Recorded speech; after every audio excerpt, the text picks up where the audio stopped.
Welcome, everyone. You know what? This is my YouTube channel. I am Michael, the Playmaker Irvin, and I like to call this my locker room. Every Tuesday we are here, so I get a chance to talk live to you. Try to disregard all that stuff in the background. You know what I mean? That's the stuff people buy at those stores so they can sit back there. So it makes it look like they know a lot and been doing a lot around sports. But yeah, disregard it. No, I'm just playing. As I always say, everything back there is real because you are in my home office. Now, I'm in the midst of redecorating a lot of stuff here at home.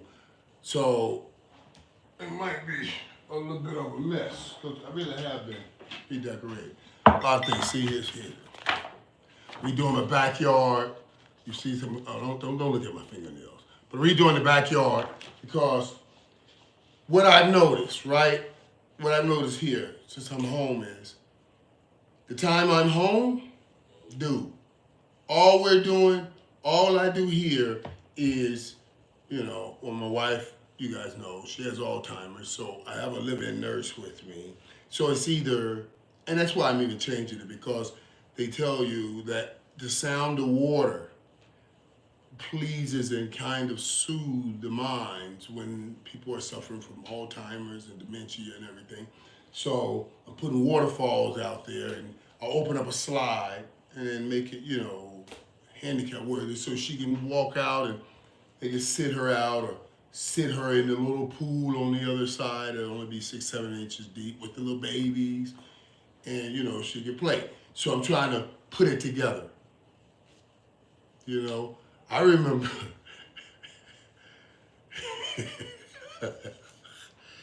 my God is good. Oh God, that's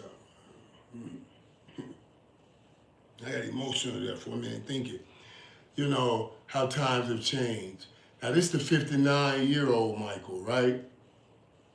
I just laugh because I was thinking about the 19-20-year-old Michael when he first came here and buying a house and what was important to him. I wanted a nice backyard, but all I wanted was the gate to be high enough so nobody can look over. I was thinking about butt naked pool parties. Let me just be real, okay?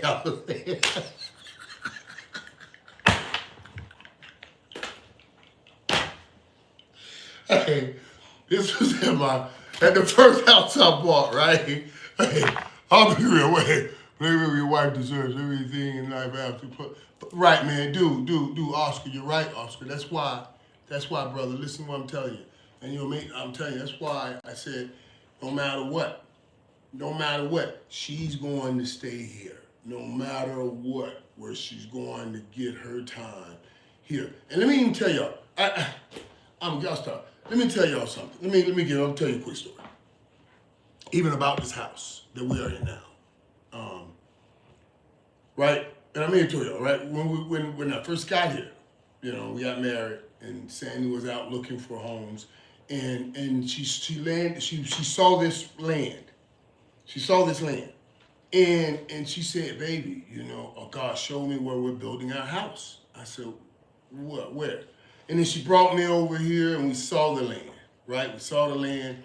I loved it. And Jerry knew I was looking to build a house. So Jerry wanted me to build in Starwood. He had just opened up this land, Frisco, Texas, right where the Star is. He was going to do Starwood. He had a big area called Starwood, gated community, just like this area. And Dion had just bought a house out in Prosper. And we were looking for a house together. He wanted me to buy a house out there in Prosper to be next to him. But my wife, Sandy, had seen the doves fly over this property.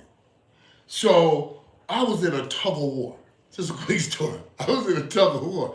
Jerry was financially, really gonna say, hey man, what you need? Bam, boom, da da, boo boo boo. So I really wanted to get into Star Wars because I want to get that for the boo boo. But But Dion, I would have to pay over here, and over here I was going to have to pay. So I was leaning towards Jerry because I'm a broke man from Lauderdale. Free is me. Okay, less is me. I should say less. I don't want to get anybody in trouble. I should say less is me. I don't get Jerry in trouble, but you know what I'm saying.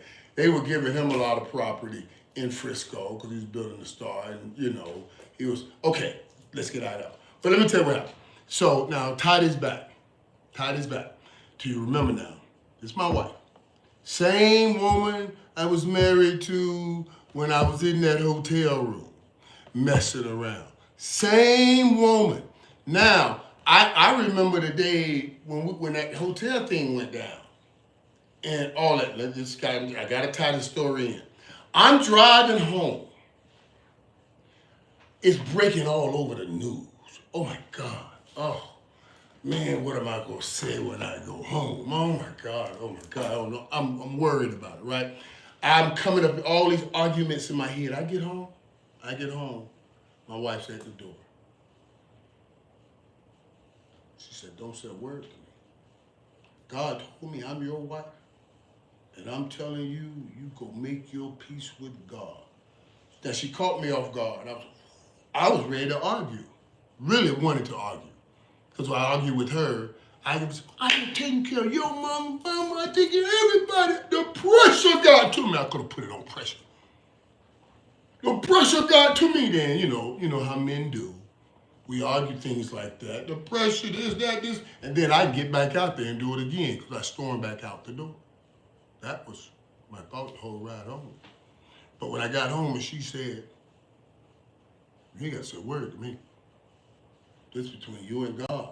I ain't gonna make this between me and you. Oh, dog, she beat my butt with that. I went in the room and I was crying like a baby. Like, why you do this? What is that? She didn't deserve that. Any other way she would have attacked that or approached it, I had areas to go. But she shut me down. She shut me down with that. I had never felt so low in my life. Now, you fast forward these years later, and we're in a house, but now we're about to build our masterpiece. We want to build our house. So now we're looking for the land to build our, house with our mother-in-law quarters. My mom died, my mother-in-law died in that room. Everybody's going to have their own house, their own room, right? So now we're out looking. And they're trying to get me to go to Prosper, and Jerry's trying to get me to go in right there in Frisco, and we met one day. And I was vexed, but I was clear-headed. I said to Jerry this, guys, I said to Jerry and Dion, I said, boy, listen, I've thought long about this. I said, and what God gave me is this. There is no way that I can tell my wife, yeah, baby, when I got caught in that hotel room, that was God telling you to stay. But now that we want this land, that's not God telling you that's our land. I said, I can't tell her that. We go buy that land right there that she's talking about. You know what I mean? I was like, what do I look like? And she told me, God told her to stay. Now you're going to tell me, oh, that was God when he told you to stay, but this ain't God now? No, I can't do that, bro. We can't do that, bro. I said, no. I said, bro, Jerry said to me, you come up with some funny stuff, but I understand. Go get that property. So we bought this property, and I'm going to tell you something, man. I guarantee y'all, all you men out there, she was right. She was right. When I look now at the value of this property over the stuff in Frisco and Prosper, Dion's left Prosper and even sold that property. She was dead ass right. And for that, she shall never leave. She shall never leave. When she was healthy, we would talk about my mom and her mom. My mom had Alzheimer's before her mom got Alzheimer's. And back then, we would always say that we would never let our moms go to a home. So we never really discuss us because, you know, you never think it's going to happen to you. But yeah, I digress. I was telling you more than I was wanting to talk about, you know, and it all started, okay, let me get back to sports before I get emotional over here. But I'm changing the whole backyard because basically it comes up to now, it's either I'm building for my wife, you know, elderly, or my kids. So, you know, that's the whole thing right there. Literally, can you be the next Cowboy coach? I wish I could be the next Cowboy coach, man. I wish. What's that? Unpucking? How do you pronounce that name? Is that some funny name right there? This is a good question that some anonymously asked me. Do I regret not being in the top 100 wide receivers?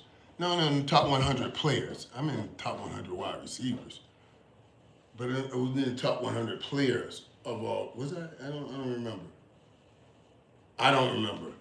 But none of it. No, I don't. I would like to make everything.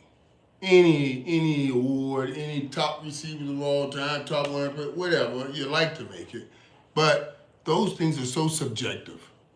If they had a parameter by which to judge and measure, then and I missed it by a consistent parameter, then that'd disturb me. Because I think I didn't put in enough work. I said, man, you fell short. But I didn't fall short. Those are real. Those are real. And you can't tell me because somebody caught another 45, 50 passes for another 300, 400, 500 yards with another 2, 3 touchdowns, but ain't got none of them had a better career than me? Come on, man. That's personal right there. That's your personal thing. That's what I like. I like that he wore his socks this way, and I like that he wore his uniform this way. I can't worry about that. I would never worry about all the personal. But if I miss the parameters for which all greats have been judged, then hell yeah. I got to look at the dude in the mirror and say, what the hell happened there? But all of these little, I got this guy at the best. I got that guy at the best. I got this guy. I don't care about that, especially when they're putting guys in front of me that doesn't have one of those. So I know that whatever their judging system is, it's skewed. Because the whole idea of putting on the pads, lacing them up, putting on the cleats, and getting on the team is to get those things right there. And you're going to tell me, you played your whole career. I played 9, 10 years. You played 15, 18, 20 years, and you ain't got none, and I got 3 and 10 or 3 and 9 years? Get out of here, because you caught more passes. Get the hell out of here. Are you out of your free-picking, pick-picking, idiotic mind? Are you crazy? And I ain't even just get those. I got those right there. That's a national championship. So I've been doing my thing all over. Stop. Let's talk about people now. Let's not talk about me later. Okay? Let's not talk about me. My shit is in the bag.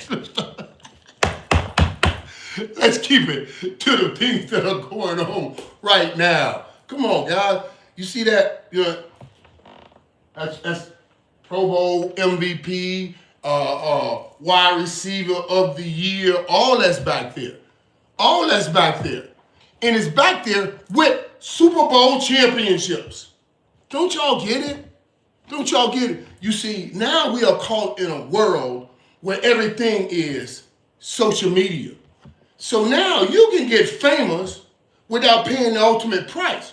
You ain't get famous until you got these things. Those things put you up there. And now, since we got social media and likes and influencers, you can get famous on some other shit. I ain't dealing with that other shit. That only way you can get it is by earning it. And it's the way it used to be. It just ain't that way anymore. And I don't care about how many times you tweet, text, or whatever. It don't matter. If you ain't got the rings and things, You know what I mean. Let's talk sports. Come on, stop playing, man. I got a lot going on. Y'all stop trying to drag me into that stuff. But I'm just telling you, whenever you get a poll going down about wide receivers and all that mess, clip that little piece I just gave you and replay it. Because all they can talk about is what they did individually. This tells you what you do as a team. And we are not playing golf, bro. We're playing a team sport.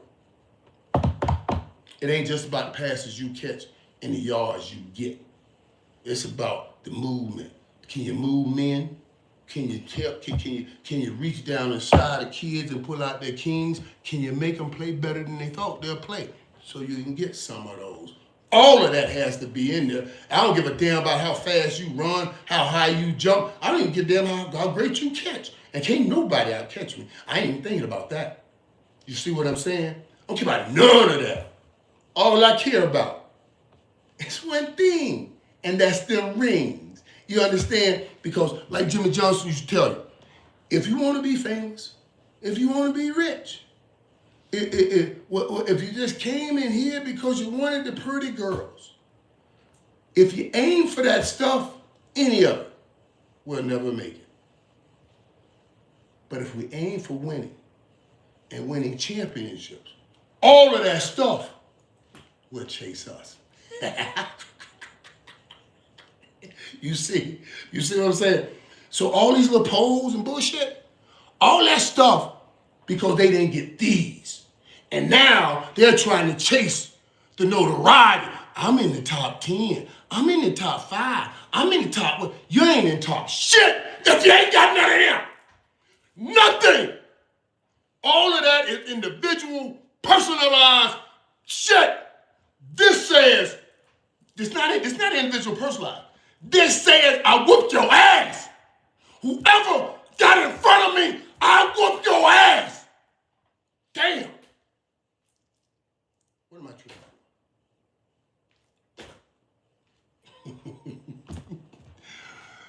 And I ain't, let's stop. Let's get back. Let me get back to y'all. Preach. I appreciate it. No, really, y'all. Y'all, really. I'm serious, y'all. I hear this every day on my timeline. Do you think you better than T.O.? You think you better than Randy? Do you think you better? You think you better? You think you better than... I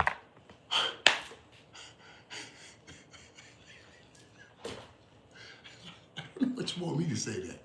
What do you want me to say? They are more physically gifted. And they can run fast and they can jump high. But they're not the ball player Michael Irvin is. You understand? That's the reality. And since we're not running track, and this ain't no motherfucking jumping contest. This is a football contest. And they're all my boys. And they're all great. But don't put my mouth on that.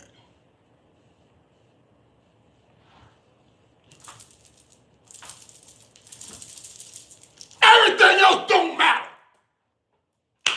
Now, you see, Detroit trying to stay in this thing. You know why? They don't know. They haven't had it in a long time. They hadn't tasted the taste of a long time, and they want to get close to one of them. And New York's trying to knock them off right now. Detroit fighting their ass off right now, up by 3, 20 seconds left in the game to stay alive because they're trying to get one of these. And you guys are telling me about other things other than one of these. The only reason we love sports and the only reason we watch more in the playoffs than anything is because it's about these now. All the babies are put to sleep. Only the grown-ups are in the game. And I stayed in the game when it came about these. So stop measuring me to the kids. Measure me with the grown-ups, okay? Detroit trying to show they're grown-ups and stay in this game. You know what I'm saying? That's what Detroit is trying to say. We're going on 3-2 and keep fighting. That's what I'm measuring right there. That's what I'm measuring. That's what I want to see. Speaking of, let's talk basketball. If I don't get a chance to talk basketball, we got so much to talk about on that draft. I'm going to get to this draft. Let's talk about this, man. The Pacers knocked off the Bucks, and we knew they would, right? Therese Halliburton dropped the game winner tonight to send the Bucks home. We knew that was going to be, especially when Dame Lillard went down with the Achilles. So we were just waiting on them to get to the next round. Now the Pacers will go now and face the Cavs, who swept Miami. Y'all know how this thing goes. Something's wrong with this man, and I mean bad wrong. So I said, something's wrong with me, I mean bad wrong. Ain't nothing wrong with me, brother. I'm good. I'm real good. I'm trying to help everybody. Try to help everybody see the real. That's all. I'm trying to help y'all see the real. Y'all know I ain't lying. If y'all love y'all team, every team you were rooting for, you don't want your receiver to just catch a lot of passes. So whatever team you root for, did he serve you well? If he catches 2,000 passes, who gives a damn? You wanted a championship. What you gonna do? Take your offense and say, man, we got a receiver called 2,000 passes. Yeah, but you're in last place. What the hell that mean? You see what I'm saying? I ain't crazy. I'm telling you what y'all should be saying. I know y'all fantasy football and that stuff matters, but that's fantasy football. Ain't that fantasy about me? But these are real. You see what I'm saying? That's all I'm saying. That's all I'm saying. Let's get back. Stop messing with me. Stop messing with me. Y'all stop messing with me. Y'all stop messing with me. I must be into something, man. I don't know. Okay. That's going to be an interesting series. Watching the Pacers and Cavs. Y'all also saw what's going on with my Lakers. Tomorrow, we'll see what happened. Well, let me tell you. That Miami, Cleveland sweeping Miami, you have to tie that back in, though, with the Warriors and the Rockets. You see, everything is a fight, right? Everything is a fight. So Cleveland sweeps Miami. And Jimmy Butler head raises up and says, If I was here, that wouldn't have happened. You know, so Jimmy Butler goes over to Golden State, and then Steph has an off game, and Jimmy Butler closed him out with a bad back, bad hip. He started that game yesterday real slow, real moving, timid and everything. But then Jimmy Butler and Dylan Brooks got into an argument. Right there, right on the sideline. And then Jimmy Butler took off. He went off. And now they're up 3-1, going back to take out the Rockets. So they're up 3-1. So now it looks like Jimmy Butler, not only the Warriors look like they're about to knock off their young talented team, the Rockets, but also look like Jimmy Butler's about to knock off Miami by saying, I'm still in, take your ass home. If you would have had me, we would still be in. That's the fight y'all gotta see. That was that fight that I like. You know what I mean? That Lakers-Minnesota game is scary. I'm gonna tell you what I think too. It's just like, you know, last year's Dallas team that Luka led was, I don't know, a little more athletic than this Lakers team. This Lakers team, you got good players. But Minnesota, man, with Edwards and the way that joker was handling and pushing on LeBron, you know, he knows he's wearing out LeBron's legs. It's just fascinating watching that. It really is. I love watching it. I love watching that. That was great because that's what I'm talking about greatness. That's what I'm talking. That's the difference. See, so okay, let me bring that home. Anthony Edwards can score 30 points. But he doesn't want to just score 30 points. He wants to go up against the best and win a championship. Every time you see him, he wants to challenge the best. He understands. Him becoming one of the greatest in some personal thing that he has to be able to take down the best.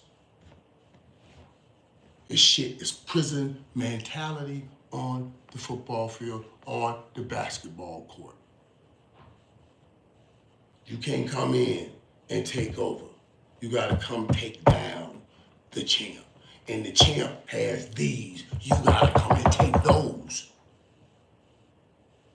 That's what it is. And that's what I love about AE. He's saying I'm willing to come and try to take those from all you champs. Remember how he went at Durant last year, and now how he's going after LeBron? That's the kind of dude I'm talking about I want to be around. Y'all mess with me. That dude there is for real. Is Jerry survived COVID while he done got... Yeah, no, hey, listen, man. There have been a lot of talk with the Cowboys, too. And okay, let's okay, Detroit just stayed off that elimination game. I almost went to New York for that game, too. I'm glad I ain't go. Man, I'm glad I didn't go. Detroit fought them off. Won that game. It was great. 106-103. Oh, they just flipped up his dividend. I gotta watch some of this too. But I want to finish talking with you guys. Let me turn it over, because I'm gonna be flipping up there. My eyes will be flipping in there and talking. And I want to talk to you guys seriously. I'll catch up on that. About what we just watched with Shedeur Sanders. MJ is a GOAT. I appreciate that. MJ's, I consider him one of the GOATs. Now, I've told you here before, my GOAT is Magic Johnson. He's the greatest of all time for me, you know. So, but MJ, LeBron, all of those boys are bad boys, though. Don't fool yourself. And we can all have personal opinions about who to GOAT. And see, that GOAT argument right there between LeBron and MJ, I can appreciate that. But what do we always say? What do we always say? We always say, all right, just what I just said. LeBron, this is this prison mentality. You want to give it to LeBron? LeBron, well, how many championships does he have? You see, so anytime you want to measure a great LeBron up against a great Michael Jordan, the first damn question we ask is how many championships. But when we start talking about receivers, now it don't matter. Everywhere else, it matters. But now it don't matter. What did he just say? Piston beat the Knicks. Oh yeah, I told you that. I told you Detroit beat the They were just telling me that you. Hey, now it don't matter. You see what I'm saying? See what I'm talking about? That's why I trip. Now I don't want my conversation to keep bringing me back to this corner. To this counter. But greatness is measured ultimately with championships. So stop bringing me these guys that have none and ask me, Mike, what do you think? Where do you think you rank? Where do you rank? Where do you think you rank? Stop. Shut up. Stop. Please stop. Stop. You run me crazy with that stuff, man. Come on, man. Listen, I turned the TV off because I want to talk a little bit about this Shedeur Sanders stuff. You guys, come on now. I love that Shedeur came out and, okay, he said talk about Shedeur, I'm with it. He said, I'm rolling, I got it. Had his fire. That burgundy look good on me too, ain't it? I like that. Man, listen, I like chatting with you dudes though, man, really breaking it down. I told y'all, listen, honestly, because all my time, I'm only talking at you. TV, I'm talking at you all the time. It's talking at you. This is talking with you. You're talking back. You know what I mean? Did his dad ruin things for him? Talking about Deion and Shedeur. Let's have a few minutes on that. I guarantee you, and I love this, and I love that he has said this, because what ignorance come out and say, no, I didn't think I didn't know. I'd have done the same thing all over again. Obviously, there's something here that went wrong. Now, you want to tell me teams that like Deion going on as a proud father, saying Yeah, I'm gonna be careful. I'm gonna watch where my son goes. There's nothing wrong with that. Archie did it. All fathers should do it. That's okay. Dion was never going to stop Shador from going to a team. But I guess people thought and took it however they took it. That's interesting, though they could take it at this place here when it's Dion and Marvin Harrison Jr. ain't do nothing last year and he still got drafted right on up there. I mean, he didn't do nothing. Yeah? You see what I'm saying? That's why I go back to, and I don't mean to bring it back, I say you give me some hard criteria for the thing that we're talking about and stop making this thing a variable to whom and whatever who wants to think of it and say this is the barrier and this is the mark and this is the mark and this is the barrier and this is the mark. We need a consistent way of measuring what we're going to measure. That's all I'm saying. In all things. And so he did nothing and it didn't stop his draft process. But the man speaking out for his son and saying how he gonna watch and protect his son, that hurt his draft prospect. Shador came out and said, I would have done things, I wish I could have done some things that better. So that's him acknowledging. Him acknowledging maybe I got some wrong in there. Maybe I got some wrong. And I'll talk to this for a minute. Let's talk to this. Because, as I said to you guys when I'm talking about my boys, the Bible says creating our image and likeness. Michael played football. Elijah is a rapper. Those are my worlds. Football and rapping. We rapping right now. They just put a beat to it. But this is what we used to call conversations. Conversing is rapping. Man, let me rap with you about something. Man, let's rap about this. That's how we talk. Rapping is just talk with beats to it. Make a living doing both. They're following my lead. So we create an image and likeness of each other. Now, Dion and his son. This is dad. His dad is Deion Sanders. So he's watched his dad walk around with pride. He's a proud guy. There's nothing wrong with pride. Nothing wrong with it. And there's nothing wrong with having what I call an it factor. That thing where you're having fun. Yeah, legendary. It's all cool. We talk about Joe Burrow has it. We love it with Joe when he comes out dressed cool, clean, looking all doing his thing. I said, dude got some junk in his trunk. There's nothing wrong with that. There's nothing wrong with that. I like it. But it's all according to who is receiving it. Some people see it as confidence. Some will see it as cocky. Usually the people that don't like you will see your confidence as cocky. The people that don't know you or probably don't have anything against you can see your confidence. But people that don't like you sometimes have already made up their minds, and that's what happens. Yes, they have to be accountable in this. They have to be accountable in this. Because if Shador went in looking like he was begging for a position, then he would have been a first round draft pick. But because he's a quarterback with you've seen the tape and his talent, I don't want to hear people trying to find excuses saying he doesn't have them things that jump off the board. He can't run a 4.3 or throw the ball a mile. Tom Brady can. You see, the most difficult position I think to pin down in the world, in all of sports, is the quarterback. To measure in all of sports, because so many different variables determine what's a great quarterback. I am convinced, after what I witnessed in that drive, that not many, if any, know what the hell they're doing.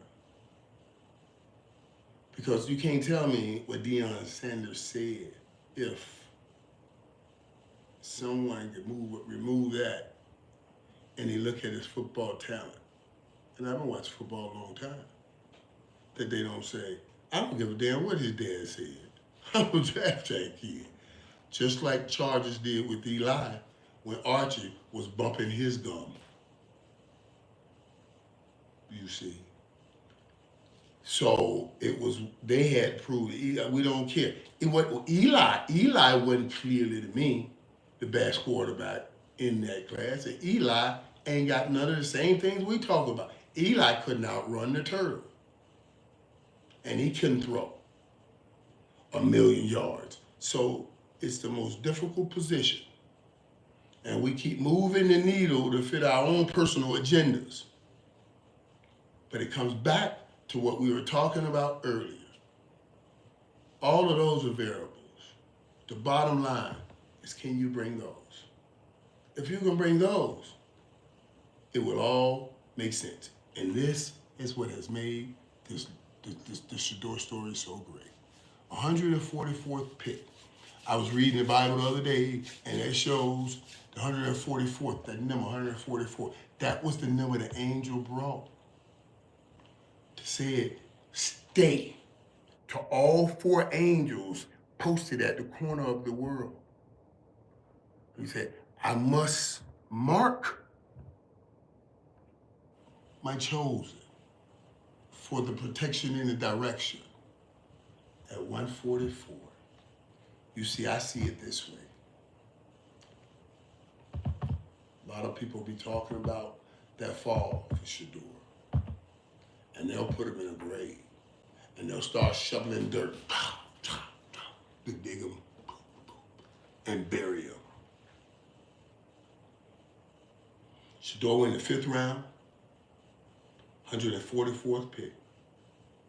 Right now, he's the 5th quarterback in the Cleveland Browns room. He's the 5th string. I'd imagine it's Deshaun, Flacco, Kenny Pickett, Dylan Gabriel, and then Shador Sanders. And that scripture said for his protection and ownership. It had ownership in there. It was telling me he's going to be protected and he's going to own the starting job.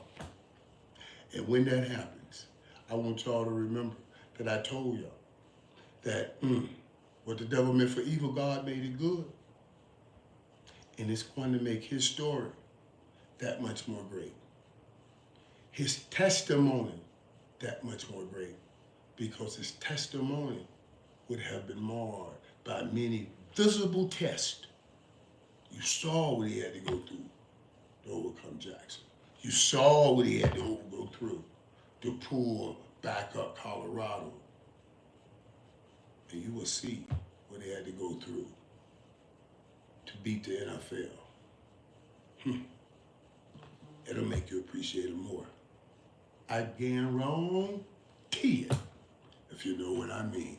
Let me hear a couple things you guys say. God humbled Deion and Shador. Hopefully they learned. You know what? I appreciate you saying that. Piper, being host. What's up? God humbled Shador and Deion. I think God directs us in certain ways, and he gives us what we need. What the Bible tells you, he will never put anything on you that you can't handle. So he didn't put I would imagine he put this on Shador knowing he can handle it. But you're looking at the front end, and I'm looking at the back end. You see, you're looking at what he lost. I'm looking at what he's going to gain. Because what will you say when he becomes the starting quarterback for the Cleveland Browns? What will you say? Oh my God, it really must have been personal.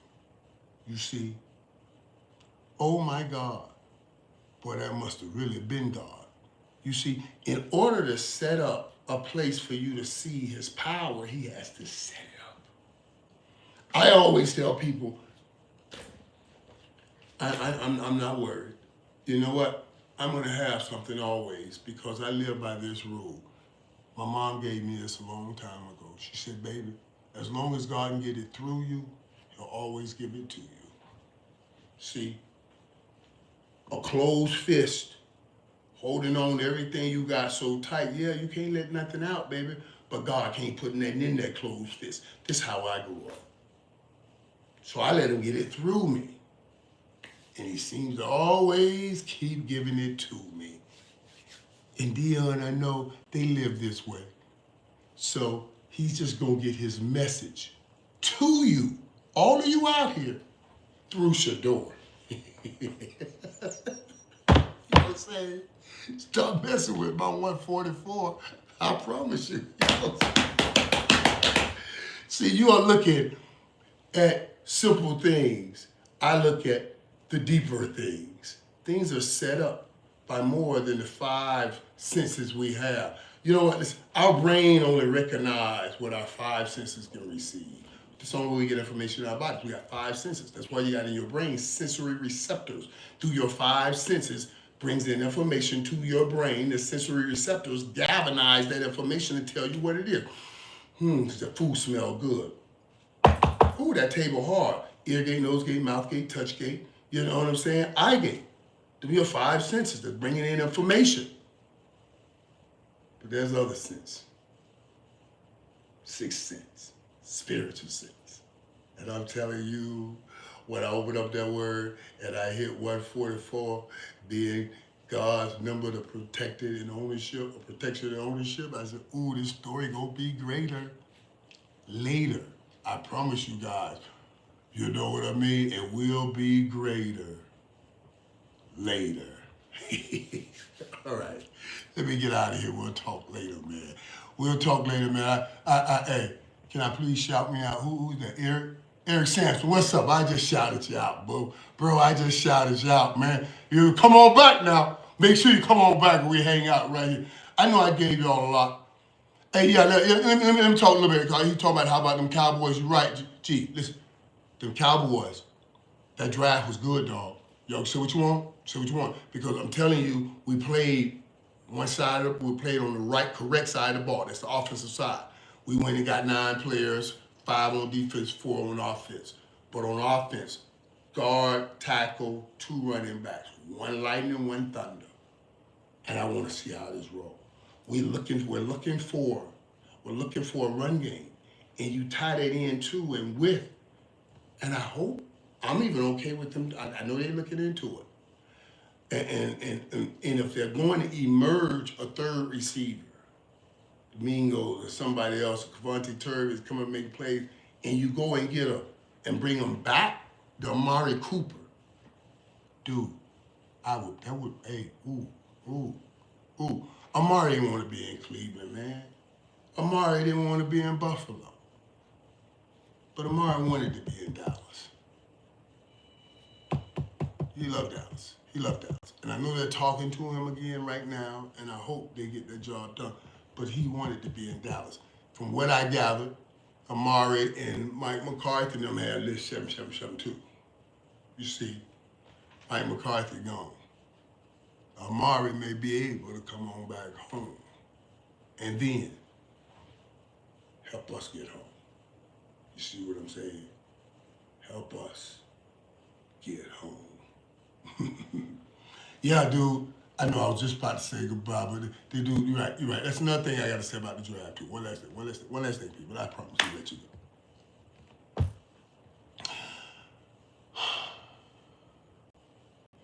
Did y'all see that, man?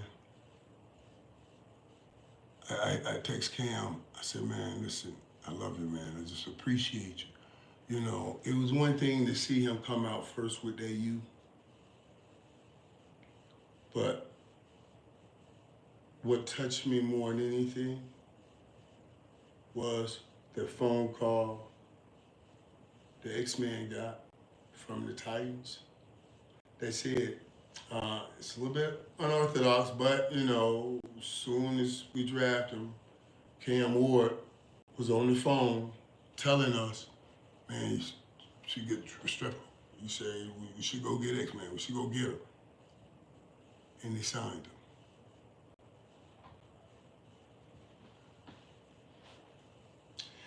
Right? I told Cam when he came, I appreciate him so much for coming in and growing Miami and putting us back on the map. which is what he did. And this too he does. He shows up again because this is what we always talk about at Miami. We talk about a brotherhood. We talk about family.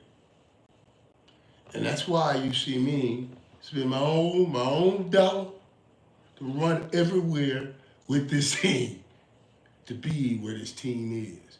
And they've offered, Mike, we'll make sure you ain't paying for nothing. I gotta give back to what gave to me. And that family atmosphere at the U, what we built there, and what we're trying to reconnect to, this is an example of it.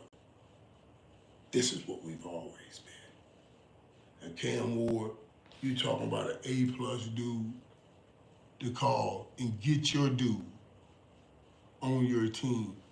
That is leadership. Now, I want you to think about this.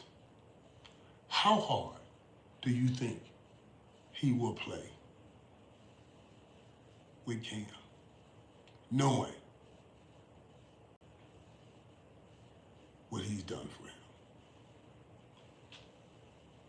How hard do you think I went up to go and get that damn football after I asked Troy Aikman not to show up in that courtroom? I said, don't do that, man. They're gonna try to put you in it. And he showed up anyway. There's certain things that take you beyond we're teammates.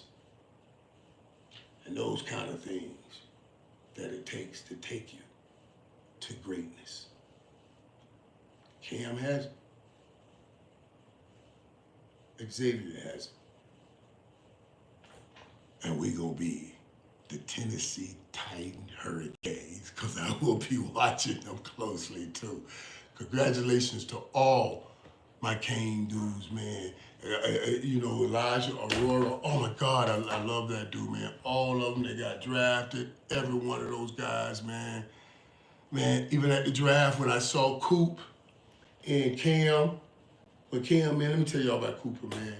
Coop, man, that first game early on, he was a pup. He was a pup, y'all. Cooper, our guard, he's a pup. Down in Miami, number 73, he's a pup. First game, he comes out, he was sick, he was throwing up. Everybody said, well, we need you. And dude, he was throwing up, dude, but he fought through that game. He was sick, he was really sick. You gotta use that. I grabbed him because he was a young pup. I told him, I said, pup, you grew up.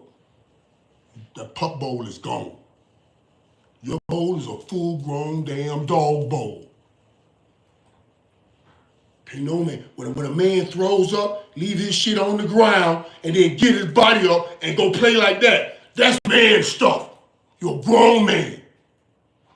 Dude, by the end of the year, I didn't know him and Cam had gotten that close. But by the end of the year, man, when he told me, he said, man, I appreciate you for being here. And you know, they all told me that, and some of the things you said to me. Yeah. That's what the U's about. About a brotherhood. A real brotherhood. Just like in the locker room, we are about a brotherhood. Let me break out. I have another appearance I'm supposed to be to an hour ago. But spending time here with you matters. To the U and that star. We'll do it again next week right here in the locker room. Catch you guys later.